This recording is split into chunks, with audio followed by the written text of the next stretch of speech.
ugashyiraho amafaranga ugira ute uzajya uhembwa ukayandikaho. Then niba mu manyarwanda ukayashyiraho, sibyo? Noneho hano ugashyiraho notice period, ugashyiraho niba ari mu kwezi wahembwaga angahe, iki byose ukabishyiraho. Then urangije hano ugira ute witwara hano handitse ngo submit, ubwo application yawe ibigize ute ibigiye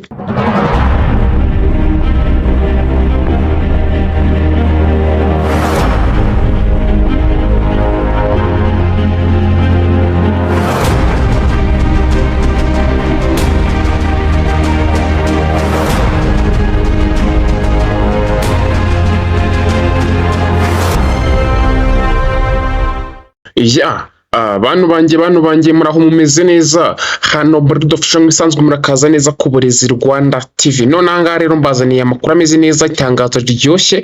Rwanda cyangwa se Rwanda itanze akazi gahemba neza. Hano dore turi kuri X yabo, bamaze kuba bashyira imyanya hano bari gushakamo abakozi. Tugiye kurebera hamwe, turebe requirement, turebe se process zo gusaba cyangwa zo applyinga ziraca hehe, byose kuva ku ntangiriro kugeza ku musozo. Nabwo mbageze kuri YouTube channel, kanda subscribe, ufungure zigera, kanda like, cyangwa comment, ahasigaye tujye tubana igihe cyose. Njye mbazanira amakuru ari verified, yizewe, aturutse ahantu hanyaho. So muhawe ikaze. Nabwo mbageze kuri YouTube channel, kanda like, subscribe, ufungure zigera, tujye tubana igihe cyose hano ku Burezi Rwanda TV, kandi tuzamure n'umuryango w'Uburezi Rwanda TV.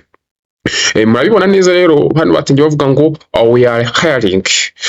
Turimo turashaka abakozi. Be part of growing team shaping the future of aviation in Africa. Opportunities are available across multiple departments.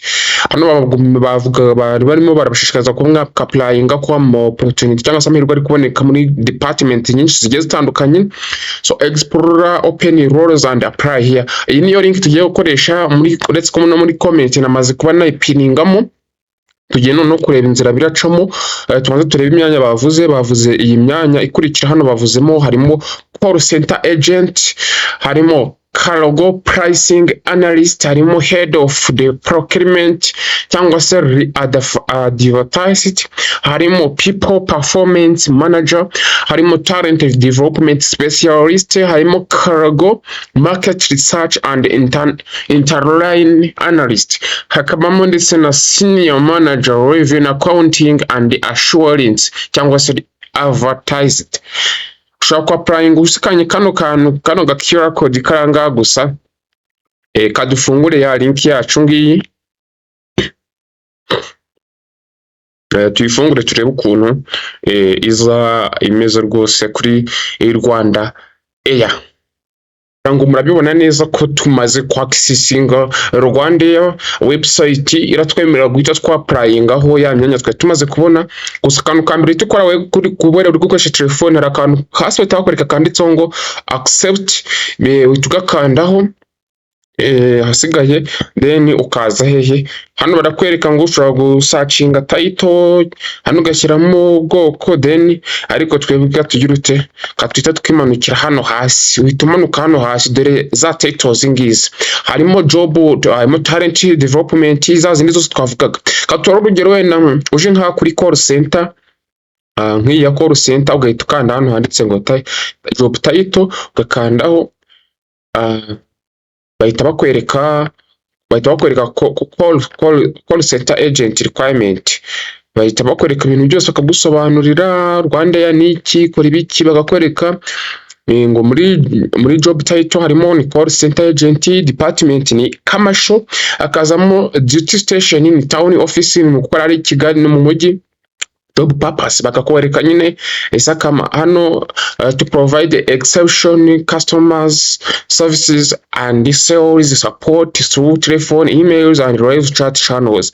Hano kuvanga channel zaba ari zijyanye no kwakira serivisi z'abakiriya ndetse no gutanga no kuba kugana n'abakiriya binyuze kuri telefoni, ama emails, live chat. Ni ukuvuga ngo ni kuba kuri website yawe cyangwa se niba ari nka live bari gukora, ukashobora kuba wahita basubiza ku kanya.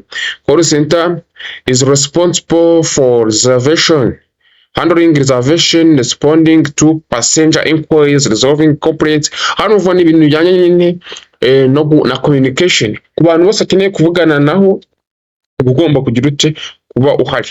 Rero ibi byose bigiye bitandukanye mwaza kubyisomera ahubwo twe twigira ukuntu ushobora kuza kugira ute kwa purayinga. Rero dore linki bashyizeho, dore itariki ni 2 gusa bavuze ngo the deadline for submitting application document ni itariki 2 z'ukwezi kwa 4 2026. PDF yonyine niyo yemewe, please apply via this link. Bavuze ngo twapayinga tunyuze kuri iyi link. Rero iyi link namaze kuba nayipininga hehe muri comment y'iyi video muri kureba ahangaha. Iyo umaze kuyikandaho mwe nimuyikandaho murahita mwihungukira ahantu hameze gute, hameze nk'uku nguku. Harabona hano handitse ngo get started, ariko dore ya myanya yacu ngiyi ushaka wahita uza ugakanda kuru cyangwa se ugakora hari handitse ngo get started. Murahita muhingukira rero ahantu hameze nk'ahangaha handitse ngo call center agent, uhita ukanda hano. Niba bitewe na position wahisemo cyangwa se title, urahita uza hano nyine handitse apply. Ushobora no gukora hano ukadownloadinga details z'akazi dore ngizi hano,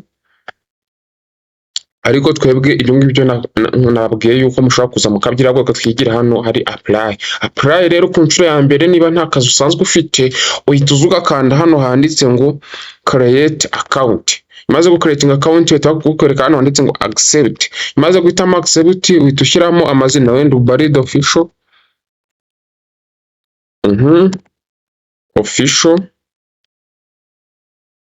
official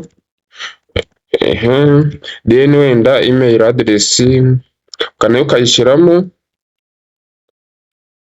.com, then ukongera ugashyiramo iki email we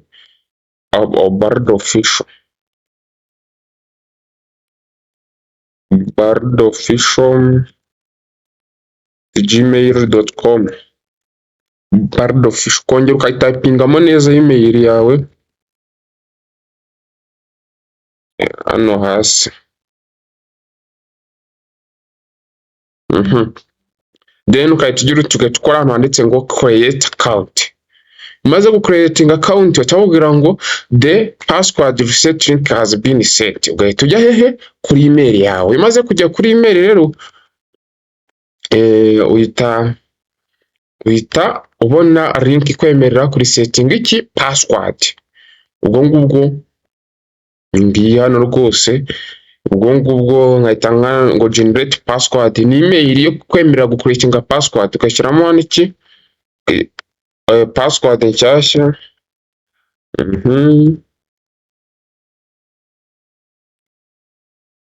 Kongera tukayikonfirma hasi, then twarangiza twagira ute tukandikamo kano kantu bashyize ahangaha. Bavuze ngo uba ugomba kwitonda, iyi ni code uba ugomba kwandika, sibyo? Banditse 8,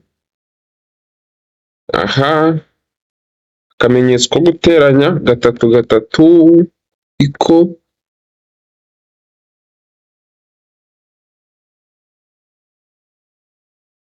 kare. Ni ukuvuga ngo hano ushobora kwibeshya kuko ntago twese tubasha kureba neza kino kintu kimwe. Ibyo bari buguhe ntago ari byo ngiye bari bumve. Urabona banzaniye ibindi bintu 50 guteranyaho 35 iko akabazo, kugira barebe niba utari robo. Urabona yuko baratwangiye nanone 16 guteranyaho 14 iko akabazo.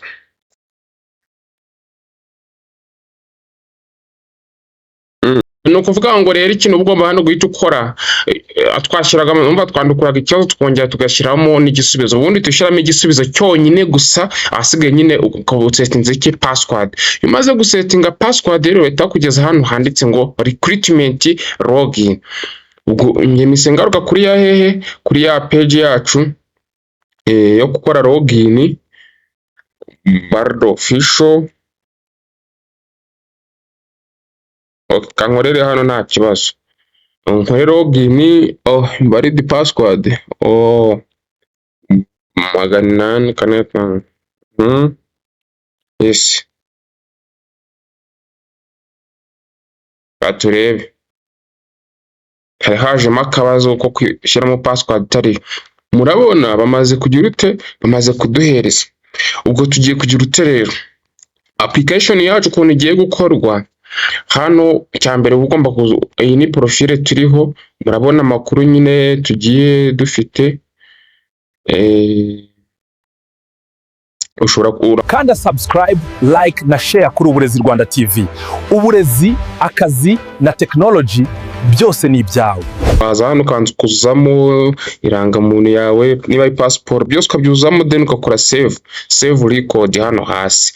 Noneho urangije uza hano handitse ngo academic record, ugashyiramo iki, ugashyiramo niba ari ugashyiramo qualification code, niba ari degree, niba ari bachelor degree, diploma, ugashyiramo hano n'icyo wize, niba ari nka urugero IT, computer science, then ugakora save. Noneho iyo umaze kubikora uzahe hano kuri professional qualification, nawe niba ugashyiramo border professional for bodies employment, then hano ukagira ute, ukaza hano handitse my application.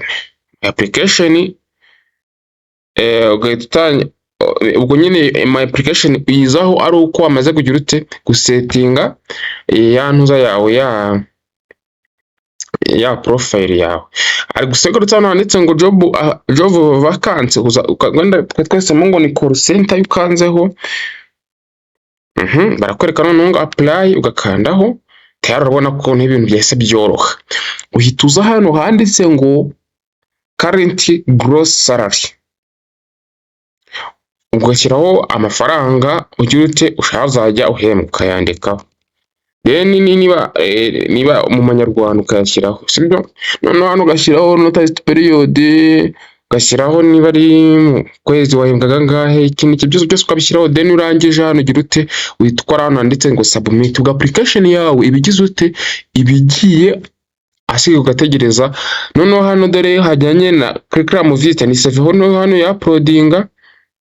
Noneho hano ni application letter, hano ni passport cyangwa se national ID, irangamuntu yawe ni hano ya uploadinga.